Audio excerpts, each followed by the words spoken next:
4 कार्यपालिका। परिचय। विधायिका, कार्यपालिका और न्यायपालिका सरकार के 3 अंग हैं। ये तीनों मिलकर शासन का कार्य करते हैं तथा कानून व्यवस्था बनाए रखने और जनता का कल्याण करने में योगदान देते हैं। संविधान यह सुनिश्चित करता है कि ये सभी एक दूसरे से तालमेल बनाकर काम करें और आपस में संतुलन बनाए रखें। संसदीय व्यवस्था में कार्यपालिका और विधायिका एक दूसरे पर आश्रित है। विधायिका कार्यपालिका को न केवल नियंत्रित करती है बल्कि उससे नियंत्रित भी होती है। इस अध्याय में हम सरकार की कार्यपालिका के संगठन, संरचना और कार्यों का अध्ययन करेंगे। इस अध्याय में हमें यह भी पता चलेगा कि पिछले कुछ समय के राजनीतिक व्यवहार के कारण इसमें क्या परिवर्तन हुए हैं। इस अध्याय को पढ़ने से आप संसदीय और राष्ट्रपति प्रणाली की कार्यपालिका में अंतर कर सकेंगे, भारत के राष्ट्रपति की संवैधानिक स्थिति को समझेंगे, मंत्रिपरिषद की संरचना और कार्यों के बारे में जान सकेंगे और प्रशासनिक मशीनरी के महत्व और कार्यों के बारे में जानेंगे। कार्यपालिका क्या है? आपके स्कूल के प्रशासन का प्रमुख कौन है? किसी स्कूल या विश्वविद्यालय में महत्वपूर्ण निर्णय कौन लेता है? किसी भी संगठन में किसी पदाधिकारी को निर्णय लेना पड़ता है और उसे लागू करना पड़ता है। हम इस क्रिया को प्रशासन या प्रबंधन कहते हैं।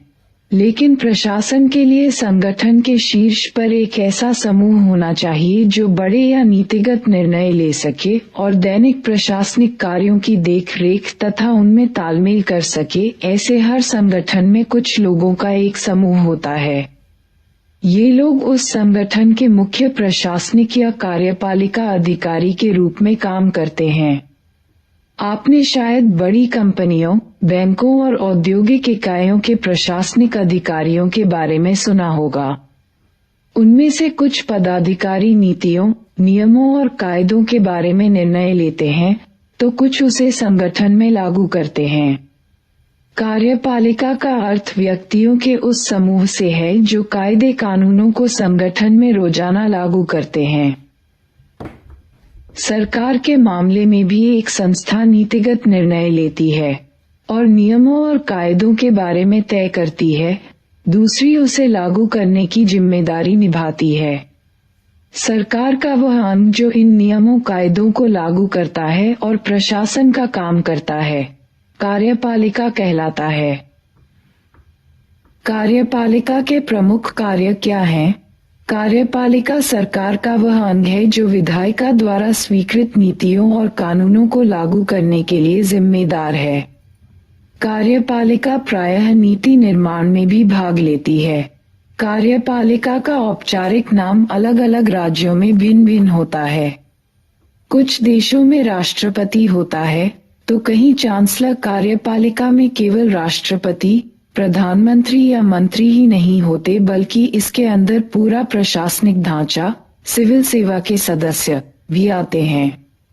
सरकार के प्रधान और उनके मंत्रियों को राजनीतिक कार्यपालिका कहते हैं और वे सरकार की सभी नीतियों के लिए उत्तरदायी होते हैं। लेकिन जो लोग रोज रोज के प्रशासन के लिए उत्तरदायी होते हैं, उन्हें स्थायी कार्यपालिका कहते हैं। कार्यपालिका कितने प्रकार की होती है? सभी देशों में एक ही तरह की कार्यपालिका नहीं होती। आपने अमेरिका के राष्ट्रपति और इंग्लैंड की महारानी के बारे में सुना होगा, लेकिन अमेरिका के राष्ट्रपति की शक्तियां और कार्य भारत के राष्ट्रपति की शक्तियों से बहुत अलग है। इसी प्रकार इंग्लैंड की महारानी की शक्तियां भूटान के राजा से भिन्न है। भारत और फ्रांस दोनों ही देशों में प्रधानमंत्री है, पर उनकी भूमिकाएं अलग अलग हैं। ऐसा क्यों है? इस प्रश्न का उत्तर देने के लिए हम इनमें से कुछ देशों की कार्यपालिकाओं की प्रकृति पर प्रकाश डालेंगे।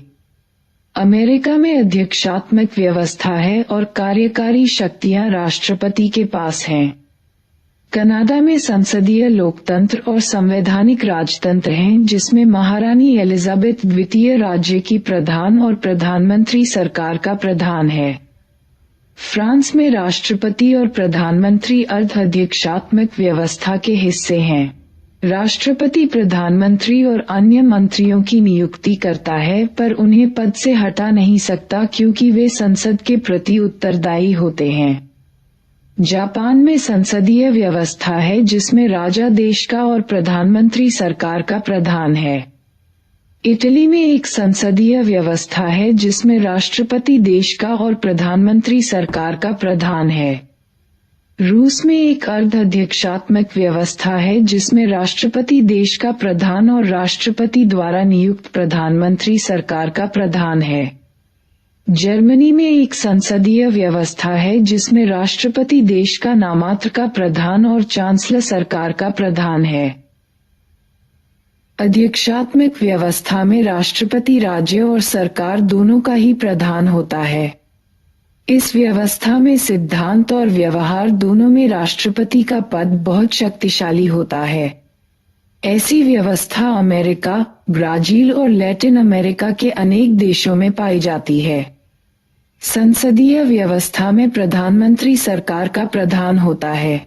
अधिकतर कार्यपालिका के प्रकार: सामूहिक नेतृत्व के सिद्धांत पर आधारित प्रणाली, एक व्यक्ति के नेतृत्व के सिद्धांत पर आधारित प्रणाली। संसदीय: सरकार के प्रमुख को आमतौर पर प्रधानमंत्री कहते हैं। वह विधायिका में बहुमत वाले दल का नेता होता है। वह विधायिका के प्रति जवाबदेह होता है। देश का प्रमुख इनमें से कोई भी हो सकता है। अध्यक्षात्मक: राष्ट्रपति देश का प्रमुख होता है। वही सरकार का भी प्रमुख होता है।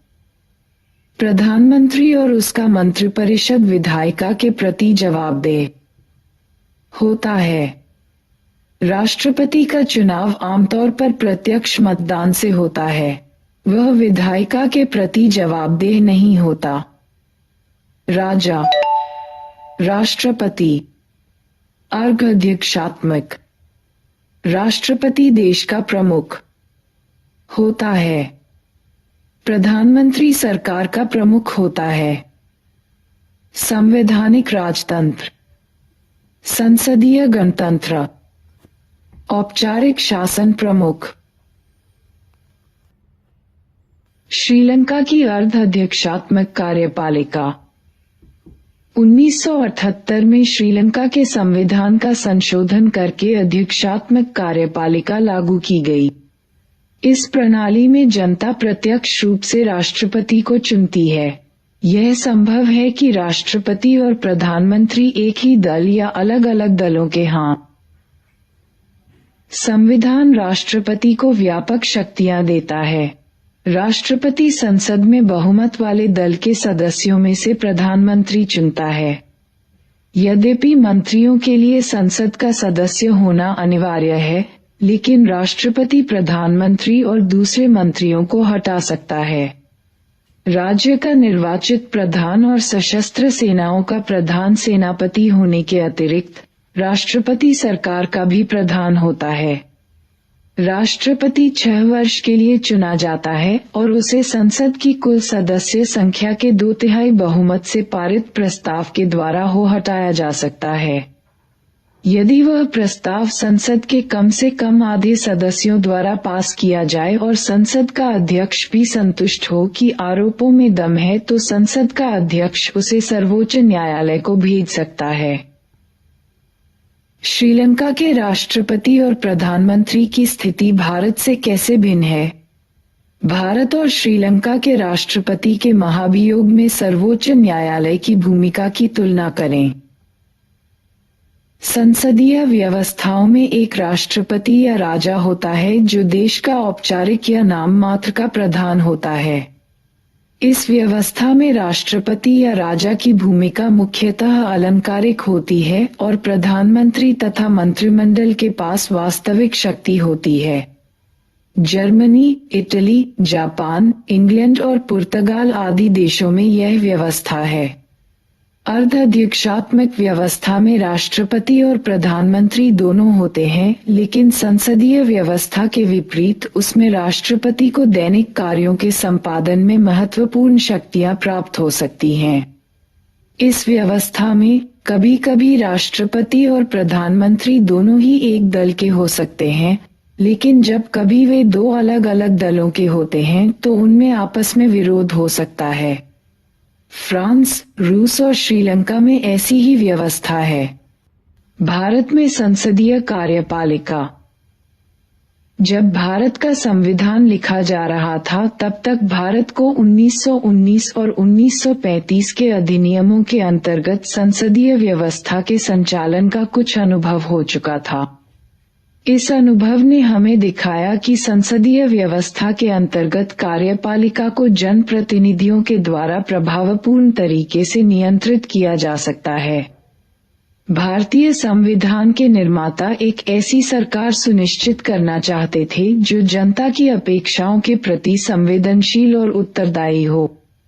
संसदीय कार्यपालिका की जगह दूसरा विकल्प अध्यक्षात्मक सरकार का था, लेकिन अध्यक्षात्मक कार्यपालिका मुख्य कार्यकारी के रूप में राष्ट्रपति पर बहुत बल देती है और उसे सभी शक्तियों का स्रोत मानती है। अध्यक्षात्मक कार्यपालिका में व्यक्ति पूजा का खतरा बना रहता है। संविधान निर्माता एक ऐसी सरकार चाहते थे जिसमें एक शक्तिशाली कार्यपालिका तो हो, लेकिन साथ साथ उसमें व्यक्ति पूजा पर पर्याप्त अंकुश लगे हों।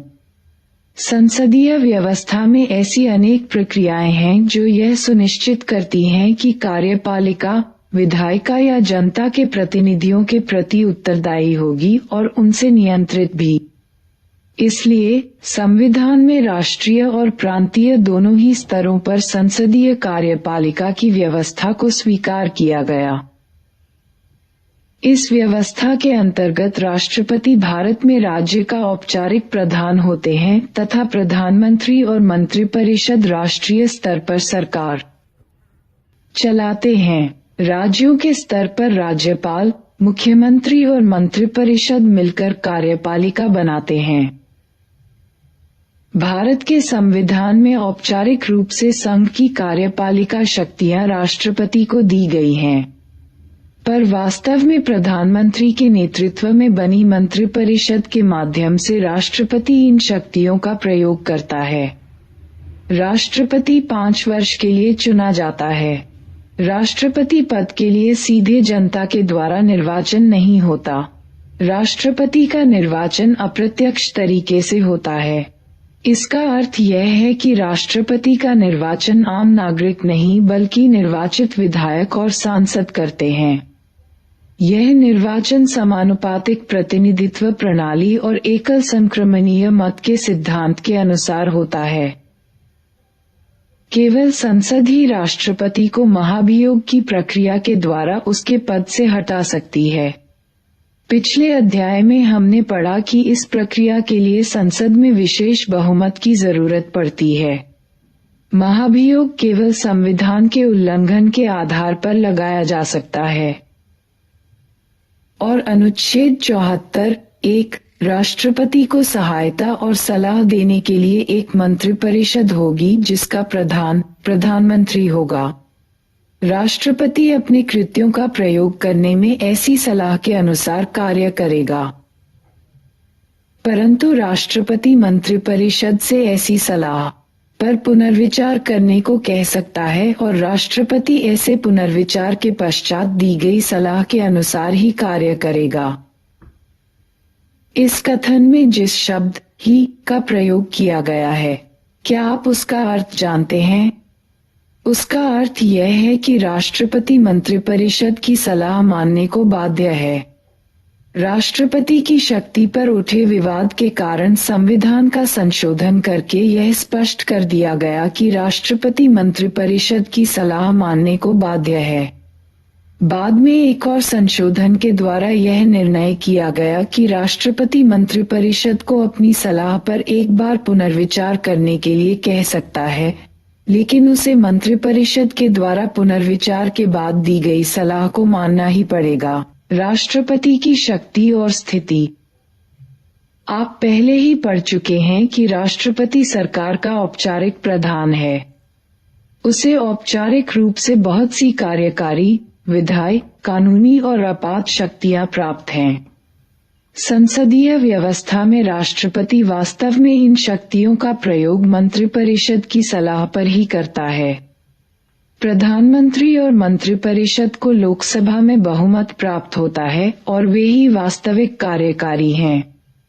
अधिकतर मामलों में राष्ट्रपति को मंत्रिपरिषद की सलाह माननी पड़ती है। राष्ट्रपति के विशेषाधिकार। इन बातों की चर्चा के बाद क्या हम यह निष्कर्ष निकाल सकते हैं कि किसी भी परिस्थिति में राष्ट्रपति को कोई विशेषाधिकार प्राप्त नहीं है? यह एक गलत मूल्यांकन होगा। संवैधानिक रूप से राष्ट्रपति को सभी महत्वपूर्ण मुद्दों और मंत्रिपरिषद की कार्यवाही के बारे में सूचना प्राप्त करने का अधिकार है। प्रधानमंत्री का यह कर्तव्य है कि वह राष्ट्रपति द्वारा मांगी गई सभी सूचनाएं उसे दे। राष्ट्रपति प्रायः प्रधानमंत्री को पत्र लिखता है और देश की समस्याओं पर अपने विचार व्यक्त करता है।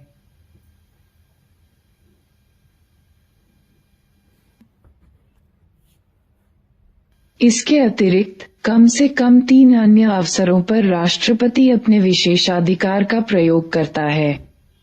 प्रथम, जैसा कि आप पहले ही देख चुके हैं कि राष्ट्रपति मंत्रिपरिषद की सलाह को लौटा सकता है और उसे अपने निर्णय पर पुनर्विचार करने के लिए कह सकता है।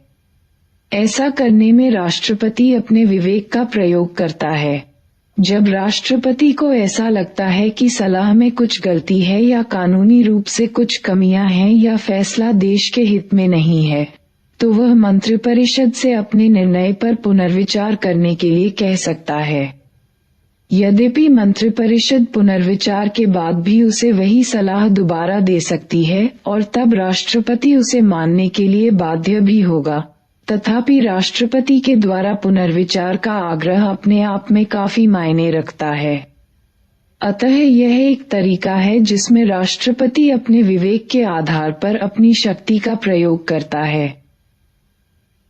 दूसरे, राष्ट्रपति के पास वीटो की शक्ति, निषेधाधिकार होती है, जिससे वह संसद द्वारा पारित विधेयकों, धन विधेयकों को छोड़कर पर स्वीकृति देने में विलंब कर सकता है या स्वीकृति देने से मना कर सकता है।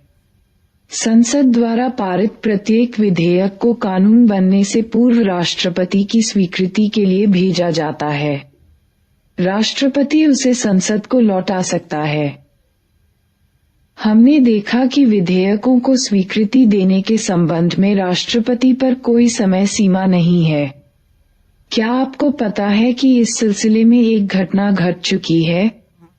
1986 में संसद ने भारतीय पोस्ट ऑफिस संशोधन विधेयक पारित किया। अनेक लोगों ने इसकी आलोचना की क्योंकि विधेयक प्रेस को स्वतंत्रता को बाधित करता था। तत्कालीन राष्ट्रपति ज्ञानी जैल सिंह ने उस पर कोई निर्णय नहीं लिया। उनका कार्यकाल समाप्त होने के बाद अगले राष्ट्रपति वेंकटरमण ने उसे पुनर्विचार के लिए संसद को लौटा दिया। तब तक वह सरकार बदल गई जिसने विधेयक पेश किया था और 1989 में एक नई सरकार चुनकर आ गई थी। यह दूसरे दलों की गठबंधन सरकार थी और उसने इस विधेयक को दोबारा संसद में पेश ही नहीं किया। इस प्रकार जैल सिंह के द्वारा विधेयक को स्वीकृति देने के निर्णय में विलंब करने का वास्तविक परिणाम यह हुआ कि यह विधेयक कानून न बन सका और उसे उस पर पुनर्विचार के लिए कह सकता है। वीटो की यह शक्ति सीमित है, क्योंकि संसद उसी विधेयक को दोबारा पारित कर दे और राष्ट्रपति के पास भेजे, तो राष्ट्रपति को उस पर अपनी स्वीकृति देनी पड़ेगी। लेकिन संविधान में राष्ट्रपति के लिए ऐसी कोई समय सीमा निर्धारित नहीं है जिसके अंदर ही उस विधेयक को पुनर्विचार के लिए लौटाना पड़े। इसका अर्थ यह हुआ कि राष्ट्रपति किसी भी विधेयक को बिना किसी समय सीमा के अपने पास लंबित रख सकता है। इससे राष्ट्रपति को अनौपचारिक रूप से अपने वीटो को प्रभावी ढंग से प्रयोग करने का अवसर मिल जाता है। इसे कई बार पॉकेट वीटो भी कहा जाता है। तीसरे प्रकार का विशेषाधिकार राजनीतिक परिस्थितियों के कारण पैदा होता है। औपचारिक रूप से राष्ट्रपति प्रधानमंत्री की नियुक्ति करता है। सामान्यतः अपनी संसदीय व्यवस्था में लोकसभा के बहुमत दल के नेता को प्रधानमंत्री के रूप में नियुक्त किया जाता है, इसलिए उसकी नियुक्ति में राष्ट्रपति के विशेषाधिकार का कोई प्रश्न ही नहीं। लेकिन उस परिस्थिति की कल्पना करें जिसमें चुनाव के बाद किसी भी नेता को लोकसभा में बहुमत प्राप्त न हो। इसके अतिरिक्त यह भी सोचें कि यदि गठबंधन बनाने के प्रयासों के बाद भी 2 या 3 नेता यह दावा करें कि उन्हें लोकसभा में बहुमत प्राप्त है, तो क्या होगा? तब राष्ट्रपति को यह निर्णय करना है कि वह किसे प्रधानमंत्री नियुक्त करे। इस परिस्थिति में राष्ट्रपति को अपने विशेषाधिकार का प्रयोग कर यह निर्णय लेना होता है कि किसे बहुमत का समर्थन प्राप्त है या कौन सरकार बना सकता है और सरकार चला सकता है। 1989 के बाद से प्रमुख राजनीतिक परिवर्तनों के कारण राष्ट्रपति के पद का महत्व बहुत बढ़ गया है। 1989 से 1998 प्रधानमंत्री की नियुक्ति में राष्ट्रपति की भूमिका। 1977 के बाद भारत की दलीय राजनीति में प्रतिस्पर्धा काफी बढ़ गई है और ऐसे अनेक उदाहरण हैं जब लोकसभा में किसी भी दल को बहुमत नहीं मिला। इन परिस्थितियों में राष्ट्रपति ने क्या किया? मार्च 1998 के चुनाव में किसी भी दल या दलीय गठबंधन को बहुमत नहीं मिला। भाजपा और उसके सहयोगी दलों को कुल 251 सीटें मिलीं जो बहुमत से 21 कम थी। राष्ट्रपति नारायणन ने एक लंबी प्रक्रिया अपनाई। उन्होंने गठबंधन के नेता अटल बिहारी वाजपेयी से अपने दावे के समर्थन में संबंधित राजनीतिक दलों के दस्तावेज प्रस्तुत करने को कहा। इससे भी आगे जाकर राष्ट्रपति ने वाजपेयी को पद ग्रहण करने के मात्र 10 दिनों के भीतर विश्वास मत प्राप्त करने को कहा। तक हुए 4 संसदीय चुनावों में किसी भी एक दल या दलीय गठबंधन को लोकसभा में स्पष्ट बहुमत नहीं मिल सका। इन परिस्थितियों की मांग थी कि राष्ट्रपति हस्तक्षेप करके या तो सरकार का गठन कराए या फिर प्रधानमंत्री द्वारा लोकसभा में बहुमत सिद्ध न कर पाने के बाद उसकी सलाह पर लोकसभा भंग कर दे। अतः यह कहा जा सकता है कि राष्ट्रपति का विशेषाधिकार राजनीतिक परिस्थितियों पर आधारित होता है। जब सरकार स्थायी न हो और गठबंधन सरकार सत्ता में हो तब राष्ट्रपति के हस्तक्षेप की संभावनाएं बढ़ जाती है। राष्ट्रपति मुख्यतः एक औपचारिक शक्ति वाला पद है और वह राष्ट्र का अलंकारिक प्रधान है। ऐसे में आप पूछ सकते हैं कि तब हमें राष्ट्रपति की क्या आवश्यकता है? संसदीय व्यवस्था में मंत्रिपरिषद विधायिका में बहुमत के समर्थन पर निर्भर होती है। इसका अर्थ यह है कि मंत्रिपरिषद को कभी भी हटाया जा सकता है और तब उसकी जगह एक नई मंत्रिपरिषद की नियुक्ति करनी पड़ेगी। ऐसी परिस्थिति में एक ऐसे राष्ट्र प्रमुख की जरूरत पड़ती है जिसका कार्यकाल स्थायी हो, जिसके पास प्रधानमंत्री को नियुक्त करने की शक्ति हो और जो सांकेतिक रूप से पूरे देश का प्रतिनिधित्व कर सके। सामान्य परिस्थितियों में राष्ट्रपति की यही भूमिका है। लेकिन जब किसी दल को स्पष्ट बहुमत नहीं मिलता तब राष्ट्रपति पर निर्णय लेने और देश की सरकार को चलाने के लिए प्रधानमंत्री को नियुक्त करने की अतिरिक्त जिम्मेदारी होती है। भारत का उपराष्ट्रपति 5 वर्ष के लिए चुना जाता है। उसको भी उसी तरह चुनते हैं जैसे राष्ट्रपति को, केवल इतना अंतर है कि उसके निर्वाचक मंडल में राज्य विधानसभा के सदस्य नहीं होते। उपराष्ट्रपति को हटाने के लिए राज्यसभा को अपने बहुमत से इस आशय का प्रस्ताव पास करना पड़ता है और उस प्रस्ताव पर लोकसभा की सहमति लेनी पड़ती है। उपराष्ट्रपति राज्यसभा का पदेन अध्यक्ष होता है और राष्ट्रपति की मृत्यु त्यागपत्र महाभियोग द्वारा हटाए जाने या अन्य किसी कारण से रिक्त होने पर वह कार्यवाहक राष्ट्रपति का काम करता है। उपराष्ट्रपति तभी तक कार्यवाहक राष्ट्रपति के रूप में काम करता है जब तक कोई नया राष्ट्रपति नहीं चुन लिया जाता।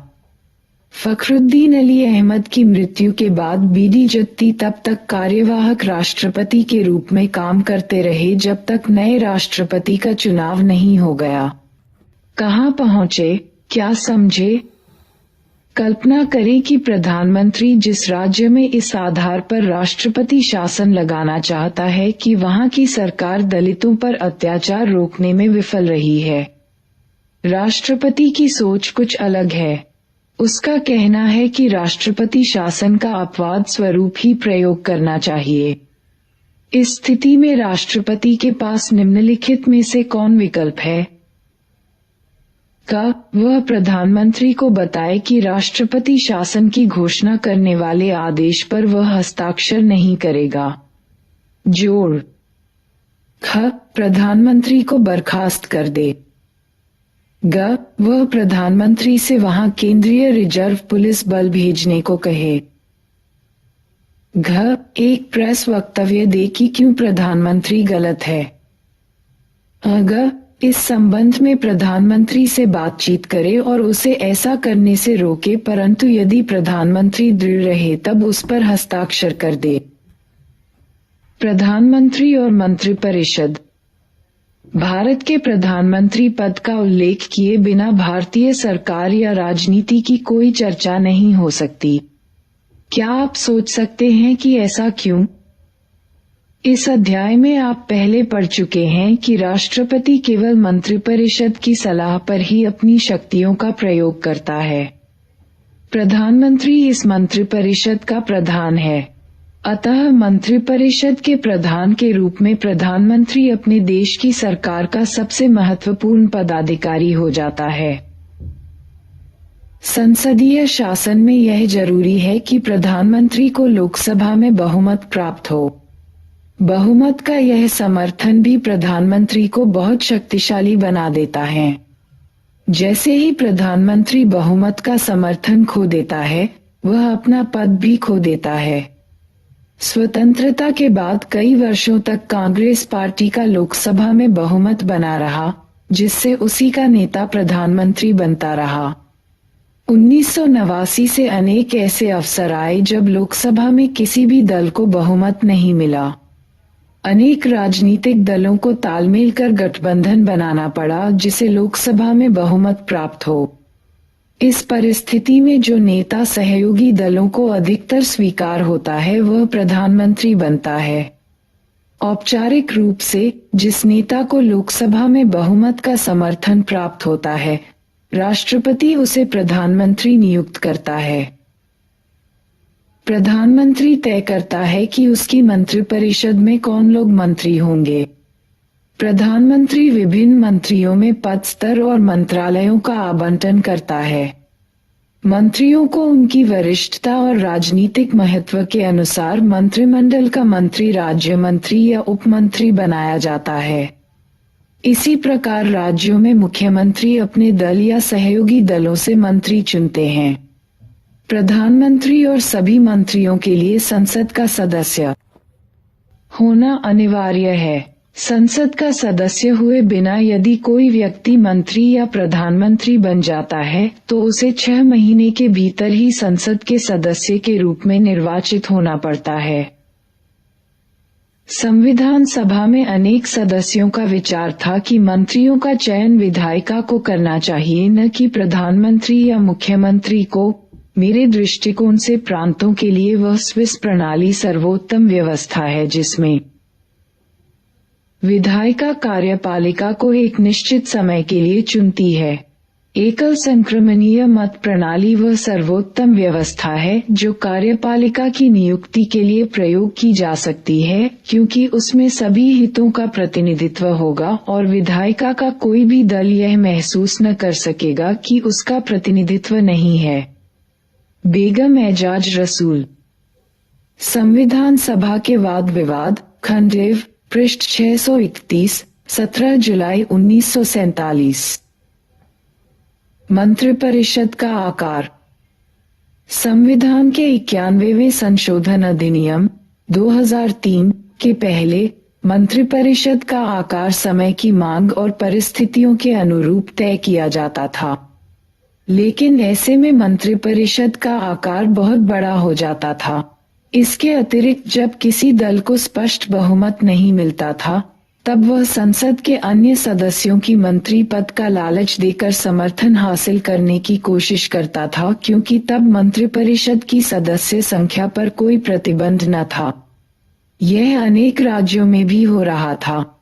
अतः संविधान का संशोधन करके यह व्यवस्था की गई कि मंत्रिपरिषद के सदस्यों की संख्या लोकसभा या राज्यों में विधानसभा की कुल सदस्य संख्या के 15% से अधिक न होगी। विधायिका वाले अध्याय में आप विस्तार से उन तरीकों के बारे में पढ़ेंगे जिनसे संसद कार्यपालिका को नियंत्रित करती है। लेकिन हमें याद रखना चाहिए कि संसदीय शासन की सबसे बड़ी विशेषता यह है कि कार्यपालिका सतत रूप से विधायिका के नियंत्रण और देखरेख में रहती है। मंत्रिपरिषद लोकसभा के प्रति सामूहिक रूप से उत्तरदायी है। इस प्रावधान का अर्थ है कि जो सरकार लोकसभा में विश्वास खो देती है, उसे त्यागपत्र देना पड़ता है। इस सिद्धांत के अनुसार मंत्रिपरिषद संसद की एक कार्यकारी समिति है और वह संसद के प्रतिनिधि के रूप में सामूहिक रूप से शासन करती है। सामूहिक उत्तरदायित्व मंत्रिमंडल की एकजुटता के सिद्धांत पर आधारित है। इसकी भावना यह है कि यदि किसी एक मंत्री के विरुद्ध भी अविश्वास प्रस्ताव पारित हो जाए तो संपूर्ण मंत्रिपरिषद को त्यागपत्र देना पड़ता है। इसका अर्थ यह भी है कि यदि कोई मंत्री मंत्रिमंडल की नीति या निर्णय से सहमत नहीं, तो उसे उस निर्णय को स्वीकार कर लेना चाहिए या त्यागपत्र दे देना चाहिए। जिस नीति के बारे में सामूहिक उत्तरदायित्व हो, उसे मानना या उसे लागू करना सभी मंत्रियों के लिए जरूरी है। भारत में प्रधानमंत्री का सरकार में स्थान सर्वोपरि है। बिना प्रधानमंत्री के मंत्रिपरिषद का कोई अस्तित्व नहीं है। मंत्रिपरिषद तभी अस्तित्व में आती है जब प्रधानमंत्री अपने पद का शपथ ग्रहण कर लेता है। प्रधानमंत्री की मृत्यु या त्यागपत्र से पूरी मंत्रिपरिषद ही भंग हो जाती है, जबकि किसी मंत्री की मृत्यु, हटाए जाने या त्यागपत्र के कारण मंत्रिपरिषद में केवल एक स्थान खाली होता है। प्रधानमंत्री एक तरफ मंत्रिपरिषद तथा दूसरी ओर राष्ट्रपति और संसद के बीच एक सेतु का काम करता है। इसी भूमिका के कारण पंडित नेहरू ने प्रधानमंत्री को सरकार की केंद्रीय धुरी की संज्ञा दी। प्रधानमंत्री का यह संवैधानिक दायित्व भी है कि वह सभी संघीय मामलों के प्रशासन और प्रस्तावित कानूनों के बारे में राष्ट्रपति को सूचित करे। प्रधानमंत्री सरकार के सभी महत्वपूर्ण निर्णयों में सम्मिलित होता है और सरकार की नीतियों के बारे में निर्णय लेता है। इस प्रकार प्रधानमंत्री की शक्तियों के अनेक स्रोत हैं, जैसे मंत्रिपरिषद पर नियंत्रण, लोकसभा का नेतृत्व, अधिकारी जमात पर आधिपत्य, मीडिया तक पहुंच, चुनाव के दौरान उसके व्यक्तित्व का उभार तथा अंतर्राष्ट्रीय सम्मेलनों और विदेश यात्राओं के दौरान राष्ट्रीय नेता की छवि आदि।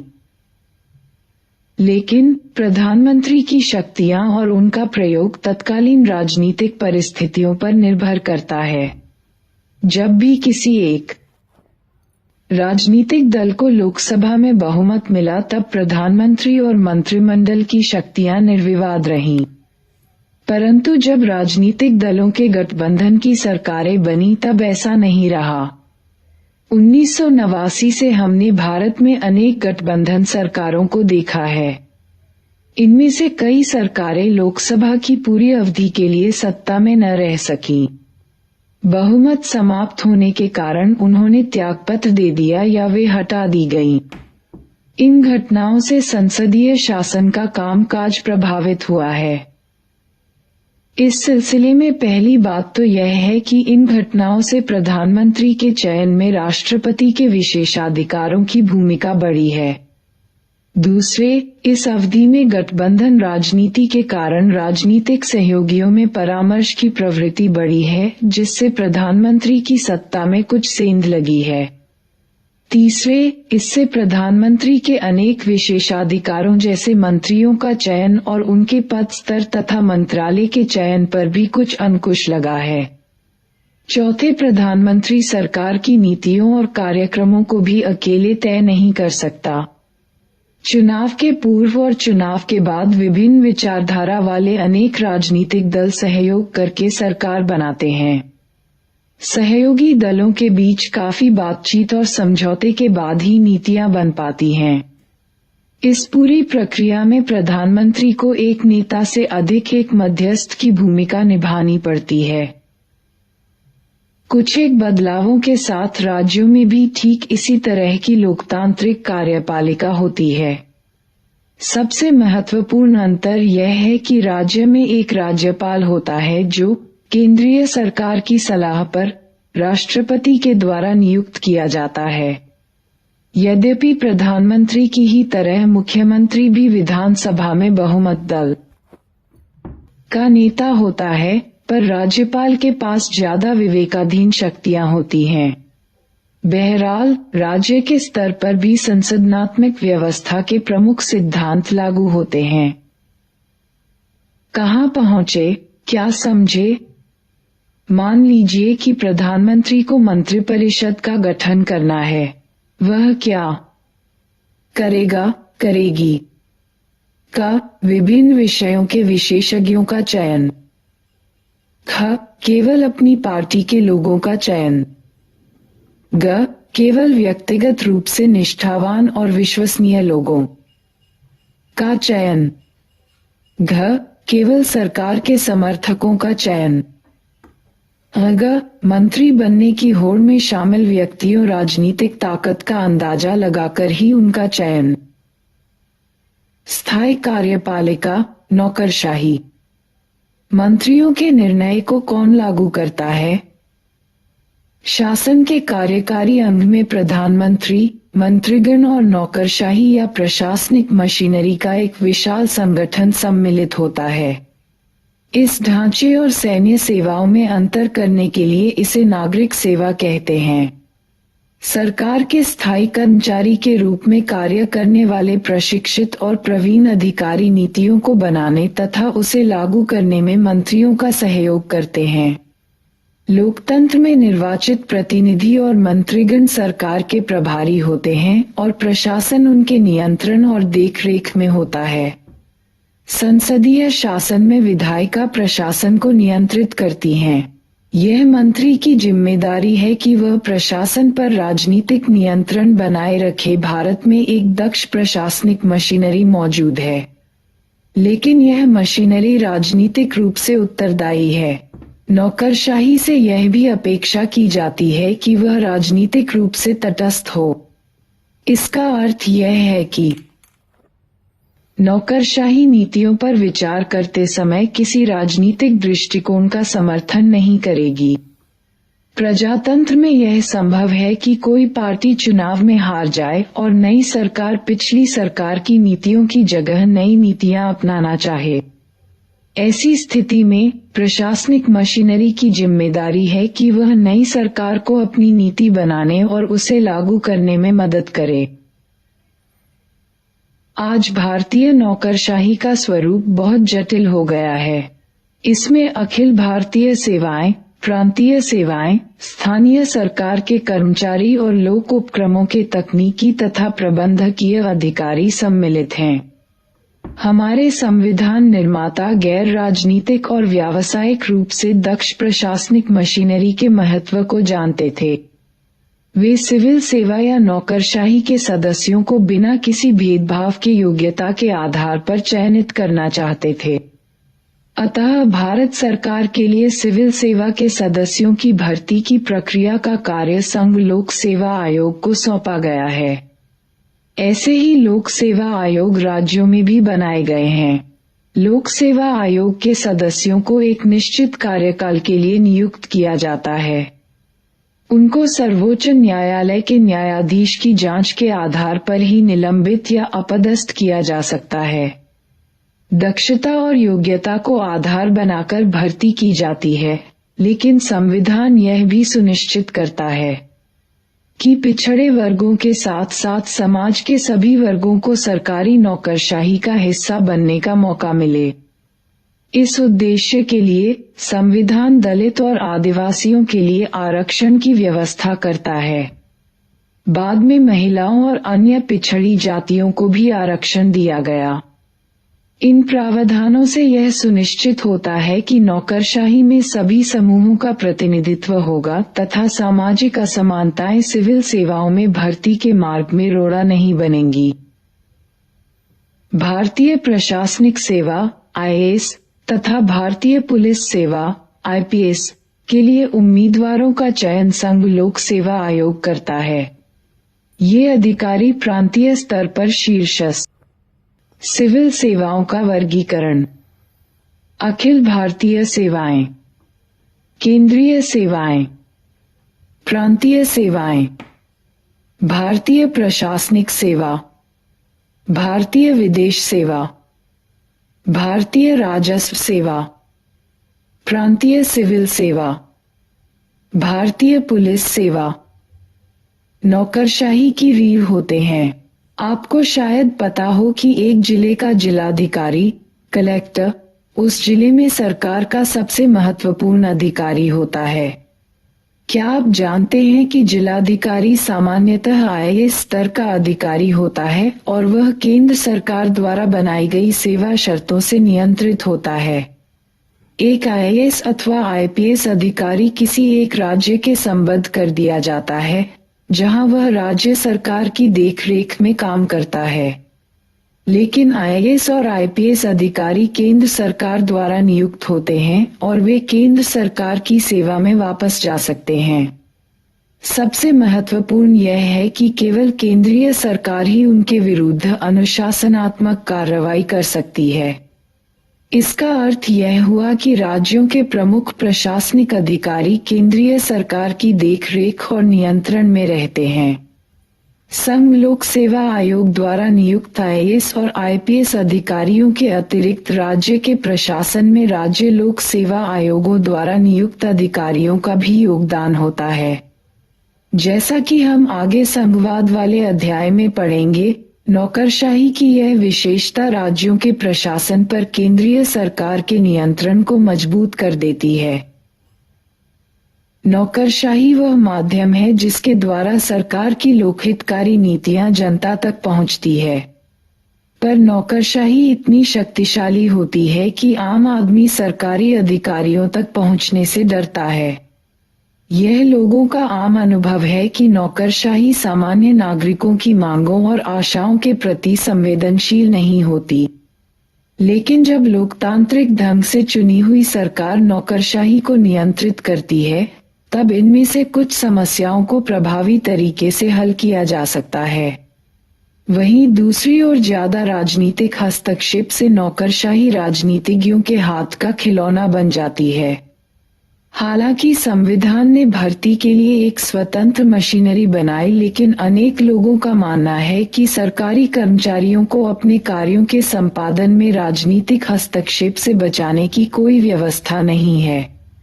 यह भी महसूस किया जाता है कि जनता के प्रति नौकरशाही का उत्तरदायित्व सुनिश्चित करने के लिए पर्याप्त प्रावधान नहीं है। पर यह आशा की जाती है कि सूचना का अधिकार जैसे कदम नौकरशाही को और अधिक उत्तरदायी और संवेदनशील बना सकेंगे।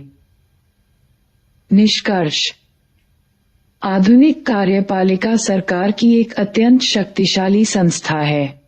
सभी प्रकार की सरकारों में सरकार के अन्य अंगों की अपेक्षा कार्यपालिका ज्यादा शक्तिशाली होती है।